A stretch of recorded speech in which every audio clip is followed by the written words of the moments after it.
안녕하십니까. 오늘은 경호 심리학의 유형과 연구 방법에 대해서 우리 같이 공부해 보도록 하겠습니다. 과연 그러면 경호원의 어떤 심리 유형은 어떨까요?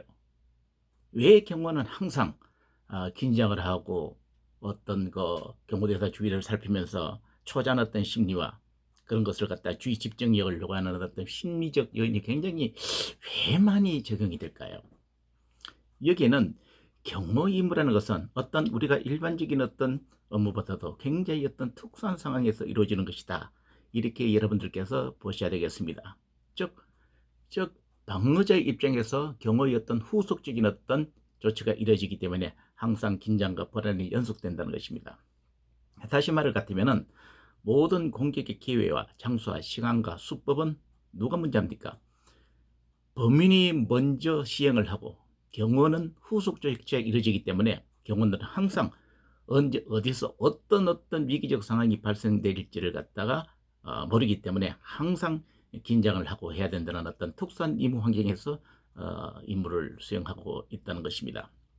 그래서 경호 임무를 수행할 때는 어떤 때는 어떤 적당한 긴장감과 스트레스가 굉장히 업무 수행 능력에 높은 업무 수행 능력을 갖다가 향상시킨다 이렇게 얘기를 하고 있습니다. 일반적으로 봤을 때 우리는 스트레스는 어떤 부정적인 심리적 상태로 이야기를 하고 있습니다만은 옛날 어떤 철학자가 그랬습니다. 그렇습니다. 스트레스를 받지 않는 인간은 성장 발전을 할 수가 없다. 그래서 스트레스는 어떤 긍정적인 요인과 부정적인 요인이 어떤 것에서는 같이 상존을 하고 있는 어떤 그런 심리적 요인이다 라고 여러분들께서 보셔야 되겠죠. 그래서 항상 최고의 어떤 수준을 갖다 하기 위해서는 잠재적인 능력을 갖다 개발을 해야 되는데 그 잠재적인 능력을 개발하기 위해서는 적절한 어떤 긴장과 스트레스가 필요하다는 것입니다. 그래서 우리가 예를 들어서 경쟁력 그 자체도 어떤 의미에서는 굉장히 스트레스다 이렇게 볼 수가 있습니다만은 사회의 어떤 대상이 있고 그렇기 때문에 적군과 나, 유해자가 경호원 뭐 이런 어떤 상대적인 어떤 경쟁자 아니면 대적적인 어떤 사람이 있기 때문에 그게 효율적으로 대응하기 위해서는 우리는 어떻습니까? 적절한 어떤 스트레스를 받고 있죠. 그래서 스트레스는 어떤 의미에서는 이 경쟁적 의식이다 라고 볼 수가 있고, 그래서 우리가 학교 뭐 중고등학교 다닐 때도 마찬가지입니다만은 옆에 있는 하고와 같이 시험 성적을 할 때 경쟁적 의식을 가졌을 때 공부를 더 열심히 하고 어떤 열중을 가는 어떤 그런 사례가 있지 않습니까? 그래서 우리가 인생을 살아가는 데서 가지고는 스트레스는 굉장히 중요하지 않느냐라고 생각을 하고 있습니다. 또한 이 시간을 통해 가지고 여러분들께서는 스트레스를 부정적인 어떤 요인으로만 절대 생각을 하지 마십시오. 뭐 교육적 차원에서도 보겠습니다. 수업 시간에 학생들이 굉장히 산만하면서도 뭐 낮잠을 자고 딴짓을 하고 그렇습니다만은 이 학생들의 가장 큰 스트레스가 뭐냐를 같으면 시험이라는 것이지 않습니까?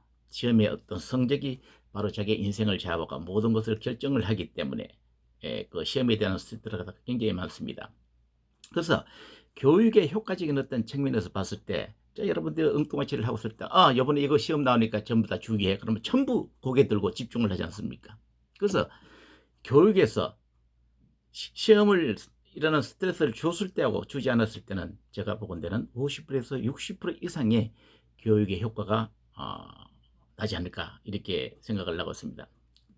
그렇습니다만은 또 이제 긍정 심리연 중에서는 지나친 긴장과 불안이 있을 때는 자기 업무 능력에 굉장히 과잉 경우를 하고 그다음에 비수행적인 어떤 비효율적인 어떤 업무를 수행을 하고 그러기 때문에 그 가장 적절한 어떤 긴장과 각성을 갖다 일으키는 부분이 어디냐 이것을 찾는 것도 굉장히 중요하지 않느냐 이렇게 생각을 하고 있습니다. 그래서 긍정적인 면과 부정적인 면을 동시에 가지고 있는 경호 의무 수행에 영향을 미치는 요인들은 볼 것 같으면은 경호의 성격이라든지 그다음에 갈등이라든지 그다음에 불안, 동기, 스트레스 같은 이러한 여러 가지의 어떤 심리적 요인들이 작용을 하고 있습니다. 그래서 이 심리적인 요인을 어떻게 효율적으로 관리를 하고 극복을 하고 부정적인 요인은 긍정적으로 바꾸고 긍정적인 요인을 어떻게 또 업무 수행력을 높이게끔 고조를 시켜서 업무에 연결을 시키느냐.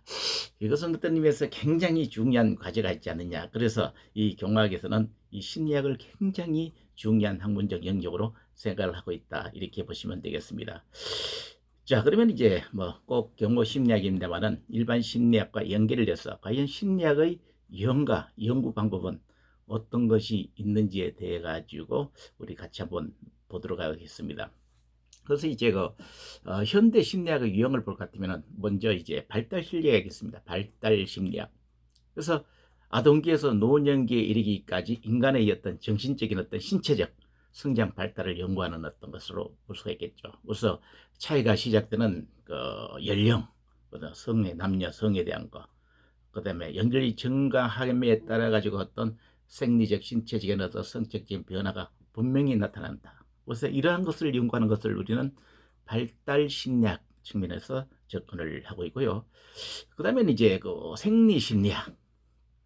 생리심리학은 뇌와 신경체계라든지 신체 내의 어떤 생화학적 변화를 봐서 그 사람의 심리적 상태를 우리가 판단하는 것이라는 것입니다. 그래서 내분비 개떡, 호르몬 개떡을 분석하고 생리적으로 어떤 변화가 생기는지, 저산이 축적이 됐을 때는 피로도가 있구나, 어떤 이런 것을 느끼는 어떤 생화학적 변화를 보고, 그 다음에 성별과 행동에서의 차이와 신경계와 생화학적 변화의 차이와 연계성 등을 봐서 거기에 어떤 심리적 영향을 판단한 것을 우리는 생리심리학이다 라고 이야기를 하고 있습니다. 그 다음에는 이제 실험심리학이 있습니다. 실험심리학은 학습이라든지 기억이라든지 감각, 지각, 인지, 동기, 정서 등의 어떤 기본 과정을 연구를 해서 사람들의 어떤 심리적 상태를 갖다가 측정을 하고 거기서 갖다가 우리가 유의성을 찾아내는 어떤 그런 영역을 우리는 실험 심리학이다라고 얘기를 하고 있습니다. 그 다음에 이제 성격. 우리가 이제 일반적인 생활을 하고 봤을 때 어떻습니까? 성격이 급한 사람, 느긋한 사람, 굉장히 침착한 사람, 그 다음에 덤벙대는 사람, 여러 가지 성향을 가진 사람들이 있지 않습니까? 그래서 그 사람의 어떤 행동의 어떤 여러 가지 유형을 보고 그 사람의 성격을 갖다가 판단하는 어떤 그런 연구 영역을 우리는 성격 심리학이다 이렇게 얘기를 하고 있습니다. 그 다음에는 이제 임상과 상담 심리학이 있습니다만 좀 난해하기도 합니다만은, 임상 심리학은 이상 행동을 어떤 진단해서 그것을 원인과 효율적인 어떤 치료 방법이 어떤지를 우리가 판단하는 것을 우리는 임상 심리학.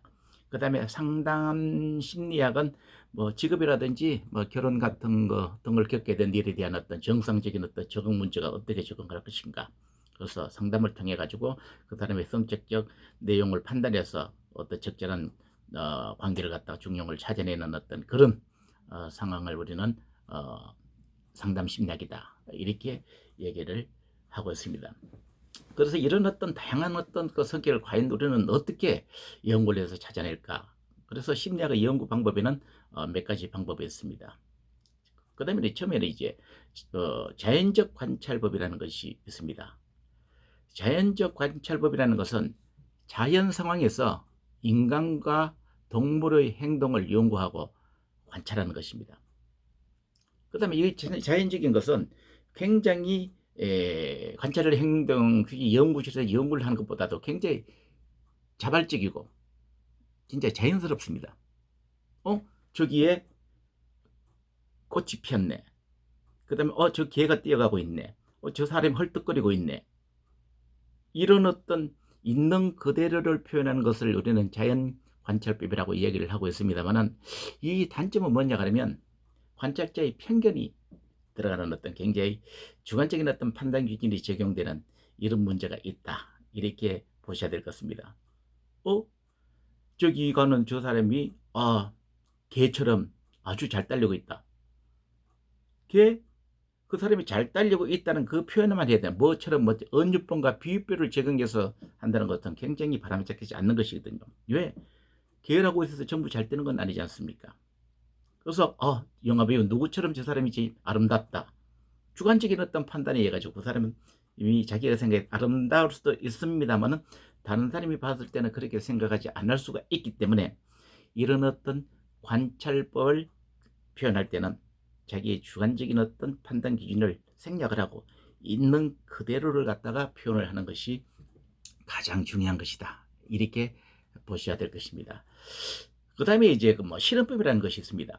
실험법은 현상의 어떤 근원적인 원인을 알아내는 것이거든요. 그래서 독립변인과 종속변인을 확인하고 실험 집단과 통제 집단을 선정해서 실험 후에 그 결과를 비교한다는 것입니다. 이 집단은 이런 어떤 통계적으로 유의한 차이가 있고 이거는 차이가 없다.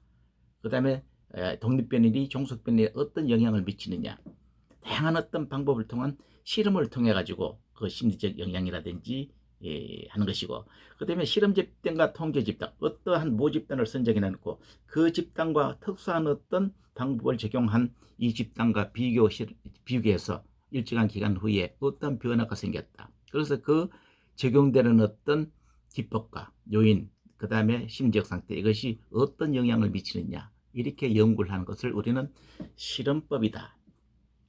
이렇게 여러분들께서 알고 계시면 되겠습니다. 그 다음에 뭐 상관 연구법은 변인들 간에 어떤 상관계가 있는지 이것을 보는 것이고, 이것은 표준화된 검사를 만드는데 굉장히 유용하게 쓰이는 방법이다. 이렇게 여러분들 것이 보시면 되겠습니다. 그리고 이제 그 경원들에게는 다양한 어떤 경원뿐만 아니고 일반인 모두가 굉장히 다양한 어떤 성격을 가지고 있습니다만은, 사람이 어떤 그 특별한 상황에 처했을 때 일정한 행동이 일관성 있게 나타나는 것이거든요. 그렇지 않습니까? 그래서 성격이라는 것은 천성적인 어떤 요인, 그 다음에 전형적인 반응과 그 다음에 역할에 따른 어떤 주어진 행동, 이렇게 우리가 구별을 할 수가 있는데요. 그래서 심리적인 핵은 개인 고유의 심리적인 핵으로서 내부 굉장히 지향적이면서도 본연의 태도, 가치, 관심, 어떤 실제적인 어떤 성격적 특성이다. 이렇게 보시면 되겠고요. 그 다음에 이제 전형적인 반응이라는 것이 있습니다. 그 다음에 이것은 각 행동에 따라 가지고 일정하게 이제 반응을 한다는 것이죠.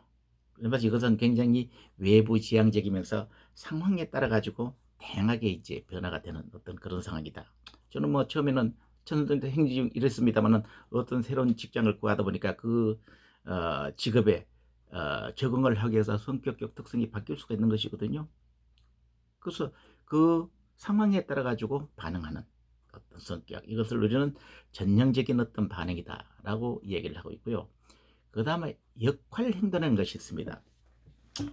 이 역할 행동은 개인이 행하는 역할에 따라 가지고 행동의 변화가 생긴다는 것입니다. 그래서 예를 들어서 뭐 축구 선수다, 유도 선수다 했을 때 어떤 뭐 센터포드 주장의 역할을 줬다든지 팀 내 역할을 줬다든지 특수한 임무를 수행했을 때는 거기에 대한 책임감을 느끼고 그 임무에 적응하기 위해서 나름대로 심리적으로 모든 것을 갖다가 적용을 하게끔 노력을 한다는 어떤 것이거든요. 그래서 뭐 사회적 역할과 주변 상황에 따라 가지고 역동적으로 반응하기 때문에 이것은 자기에게 어떤 역할이 주어진지에 따라서 성격은 변하지 않을까라고 생각을 하고 있습니다. 그래서 뭐 경우라는 뭐 특수한 임무를 수행하게 될 거고 갈 것 같으면은 초기 단계에서는 굉장히 불안과 심리적인 어떤 스트레스를 받고 안절부절하고 그렇습니다만은 일정한 어떤 시간이 지날 것 같으면은 그 업무에 적용을 하고 다양한 경험을 함으로 인해 가지고 어떻습니까?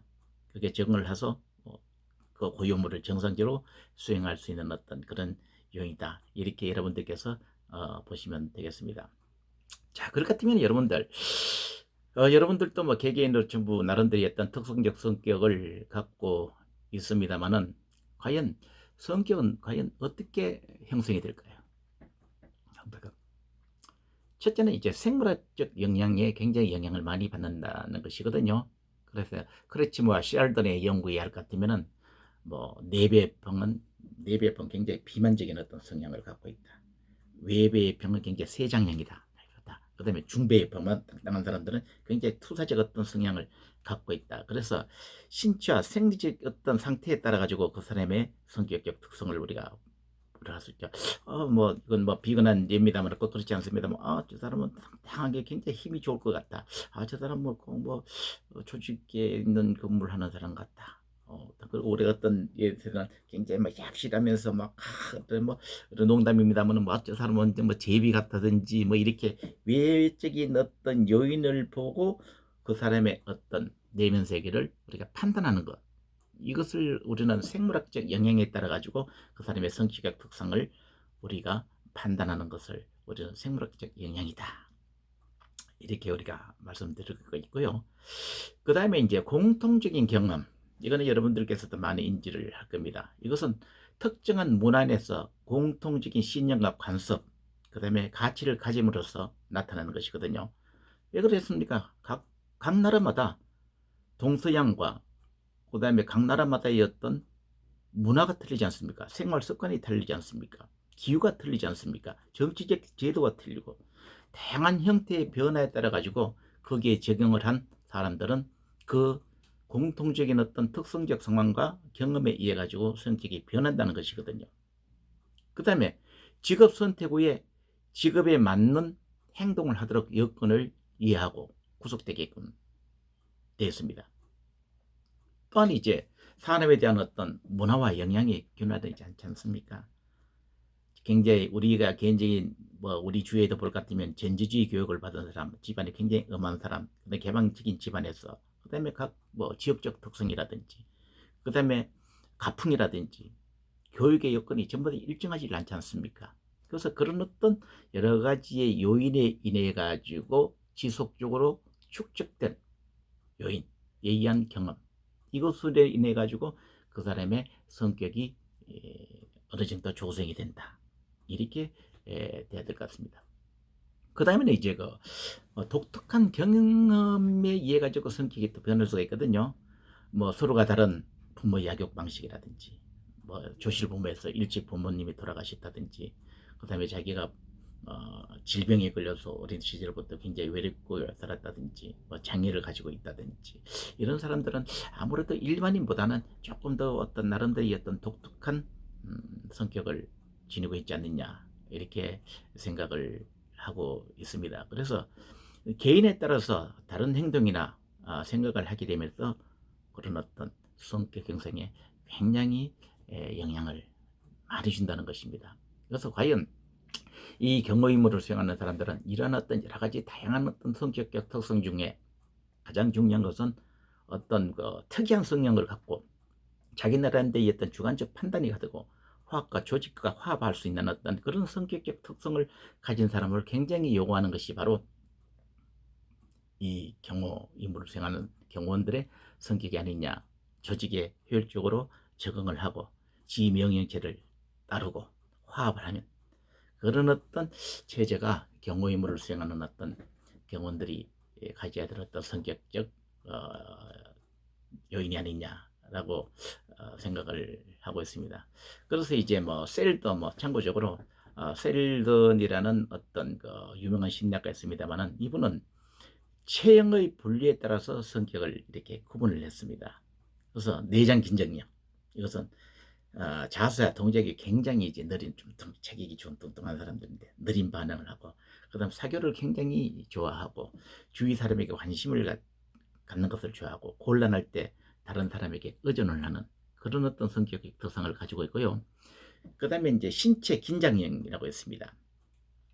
이 사람들은 이제 굉장히 전투적 어떤 사고를 갖고 있는데 자세와 동작이 굉장히 거칠고, 그 다음에 정력적인 성격을 갖고 있고, 뭐 투쟁에 대한 용기라든지 꽉 막힌 장소에서는 예외적으로 굉장히 공포심을 가지고 있고, 곤란할 때 어떤 자발적인 어떤 행동이 나타나는 어떤 성향의 성격을 가지는 것이 바로 신체 긴장형입니다. 그 다음에 이제 두뇌 긴장형이 있습니다. 그 다음에 자세와 동작이 굉장히 억제되고 딱딱한 상태가 나타나고요. 그 다음에 너무 빠른 반응, 순발력가 두뇌 순발력이 굉장히 빠릅니다. 그 다음에 사교를 싫어하고 자기 개인적인 어떤 성향이 굉장히 강하면서도 넓은 장소에 대한 어떤 공포심을 가지고 혼자 하면서 어떤 좁은 공간에서 활동을 하는 것이고, 그 다음에 다른 사람하고 사귀기를 싫어하면서도 곤란할 때 혼자 있고 싶어하는 어떤 이런 성격적 성성을 갖고 있습니다. 그래서 경호 임무를 수행하는 사람들이 왜 이런 것을 갖다가 필요하느냐, 나중에 이 사람이 이런 행동을 가지고 있기 때문에 이런 어떤 성격적 특성을 갖고 있다. 이것을 경원들은 상대방의 심리를 빨리빨리 파악을 해야만이 예측을 할 수가 있습니다. 예측을 했을 때는 다음 행동을 우리가 인지할 수가 있고, 다음 행동을 인지했을 때는 위기적 상황이 발생됐을 때 대응 조치 계획을 효율적으로 빨리 우리가 찾아낼 수가 있다는 것이거든요. 그래서 이런 어떤 성격을 측정하는 방법에는 뭐 순간적으로 해야 됩니다만은 경원의 어떤 성격의 측정 방법에 여러 가지 방법이 있습니다. 첫째는 이제 관찰법. 관찰자가 자연적인 상황에서 개개인에 대해 가지고 면밀히 살펴보고 그 사람의 개인적인 어떤 행동 성향이나 그다음에 저 사람의 환경이 어떻고 개인적인 기본적인 속성과 상호관계, 친구들 관계, 대인관계가 어떤지 이것을 집중 눈으로 보고 성사가 밑에 직원을 판단하는 어떤 그런 여러분들께서도 같이 여러 사람이 있을 것 같으면 쟤는 평소에 이런 행동을 가지고 있고 혼자 있기를 좋아하고 사교성이 부족하고 그렇다. 저 사람은 좀 굉장히 성격이 좋으면서도 우리에게 모두 리더의 어떤 역할을 하고 그렇다는 것을 우리가 눈으로 보면 우리가 판단을 하고 인지할 수가 있지 않습니까? 그것을 우리는 관찰법이다 라고 이야기를 하고 있고요. 그 다음에 이제 그 질문법은 성격을 측정하는 데 많이 쓰이는 어떤 방법으로 대체적으로 이제 설문지를 가지고 그 사람의 성격적 특성을 갖다가 우리가 판단하는 것을 우리는 질문지법이다. 어떤 특정 상황에 대한 내용을 전개를 하고 당신은 이 상황에서는 어떤 생각을 가지고 있느냐에서 그 답을 찾아내서 나중에 통계적 기법이 해가지고 그 사람의 성격적 특성을 우리가 판단하는 그런 것을 우리는 질문지법이다 라고 이야기를 하고 있고요. 그 다음에 투사법은 자유롭게 원하는 대답을 할 수 있도록 애매한 자극을 제시합니다.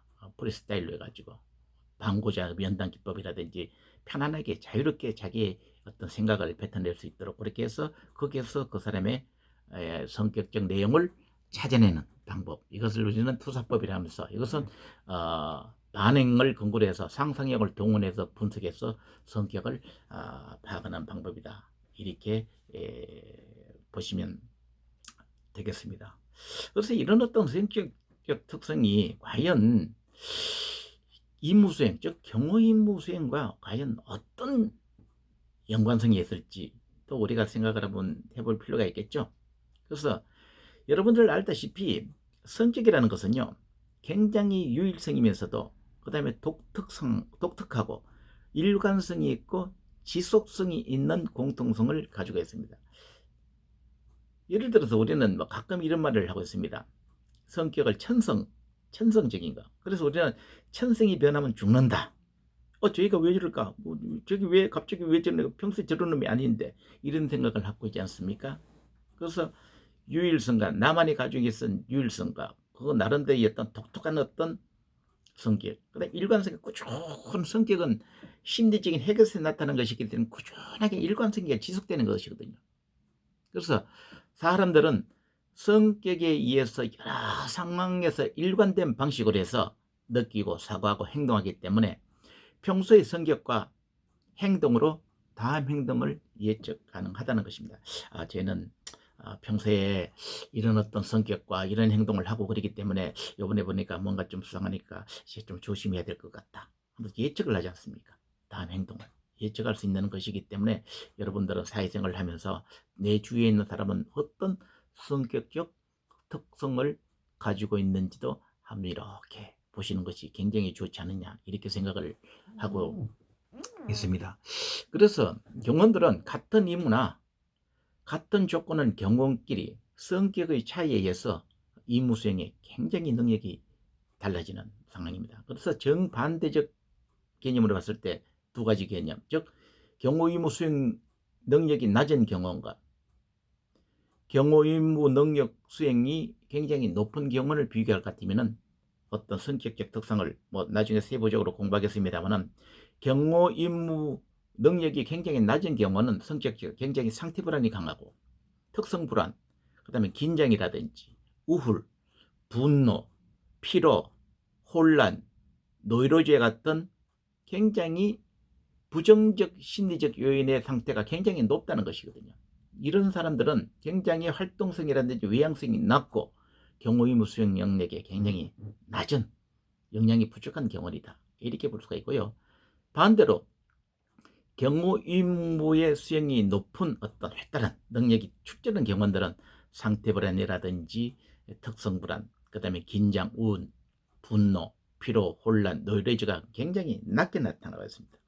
즉 다시 말하면 부정적인 어떤 심리 상태는 낮고 긍정적인 자신감, 활발, 뭐 이런 어떤 굉장히 긍정적인 어떤 심리 상태가 굉장히 높으면서 활동성이 강하고 외향성이 굉장히 높은 걸로 나오고 있습니다.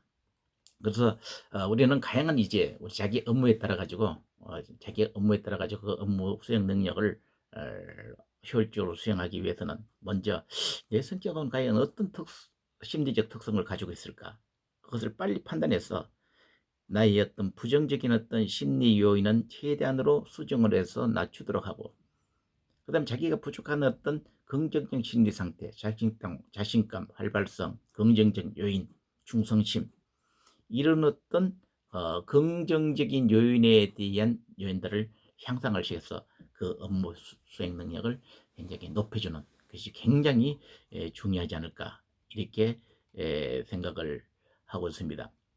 그래서 경원의 어떤 성격 관리에서 볼 것 같으면은, 그다음 뇌긴장형 같은 경우에는 먹는 것을 굉장히 즐기고, 그다음에 신체 안락이라든지 사교성이 굉장히 좋고, 그다음에 이제 두뇌긴장형 같은 경우에는 마음의 움직임이 쉽고 민감하고 이해가 빠르고 사교성이 부족합니다. 즉 개인주의적 어떤 성향을 굉장히 많이 갖고 있는 것이 바로 두뇌긴장형이다, 이렇게 보셔야 되고요.